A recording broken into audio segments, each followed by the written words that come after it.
Hello అండి, అందరూ బాగున్నారా? Welcome back to Renuka's world. ఈరోజు మన కిచెన్లో చాలా సింపుల్గా టేస్టీగా తయారయ్యే ఒక క్లాసిక్ డిష్ పెరుగన్నం విత్ తడక చేసుకుంటున్నాం. ముందుగా ఒక బౌల్లో బాయిల్డ్ రైస్ తీసుకోవాలి. తర్వాత ఈ అన్నాన్ని పొడి పొడిగా చేసుకొని మెత్తగా చేసుకోవాలి. పెరుగు వేసిన తర్వాత అన్నం కొంచెం గట్టిగా మారుతుంది కదా, సో ముందే మనం అన్నంని చాలా మెత్తగా చేసుకుంటే పెరుగు వేసిన తర్వాత మనకి అన్నం గట్టిగా ఉండదు. ఇలా మెత్తగా కలుపుకున్నాక ఇప్పుడు మనం ఇందులోకి తగినంత పెరుగు వేసుకుంటామన్నమాట. పెరుగు వేసుకున్నాక కూడా బాగా కలుపుకోవాలి.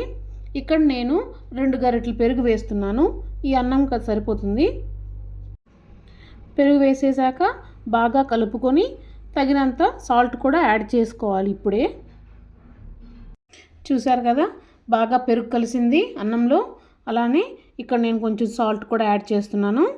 తర్వాత అంతా ఒకసారి కలుపుకొని పక్కన పెట్టుకోవాలి. తర్వాత మనం స్టవ్ పైన ఒక చిన్న ప్యాన్ పెట్టుకొని అది వేడయ్యాక కొంచెం ఆయిల్, కొంచెం గీ కూడా యాడ్ చేసుకోవాలి. ప్యాన్లో కొంచెం ఆయిల్, కొంచెం గీ వేడి చేసుకున్నాక ఇప్పుడు ఇందులో దినుసులు వేసుకోవాలి. ఇక్కడ నేను కొంచెం శనగపప్పు ఇంకా కొంచెం మినప్పప్పు వేసి ఫస్ట్ కొంచెం వేగనివ్వాలి. ఇందులోనే ఆవాలు, జీలకర్ర, రెడ్ చిల్లీ కూడా వేసుకొని ఫ్రై చేసుకోవాలి. ఆఖరిలో కొంచెం హింగు కూడా వేసుకొని బాగా కలిపి స్టవ్ ఆఫ్ చేసేయాలి. తడక మంచి ఫ్రాగ్రెన్స్ వస్తుంది. ఇప్పుడు దీన్ని తీసుకెళ్ళి పెరుగన్నంలో వేసుకొని బాగా కలుపుకోవాలి. అంతా బాగా కలుపుకున్నాక సాల్ట్ చెక్ చేసుకొని కావాలంటే మరి కొంచెం యాడ్ చేసుకోవచ్చు. ఇప్పుడు ఇందులో కొంచెం కొత్తిమీర కూడా యాడ్ చేసుకుంటే టేస్ట్ బాగుండిద్ది. మొత్తం అంతా కలుపుకొని కావాలంటే ఇక్కడ కొంచెం వాటర్ కూడా వేయచ్చు. నేను కొంచెం వాటర్ వేసి కలుపుతున్నాను. చూడండి, చాలా టేస్టీగా కూల్గా ఉన్న పెరుగన్నం విత్ తడక రెడీ. ఇది చాలా ఈజీగా తయారు చేసుకోవచ్చు.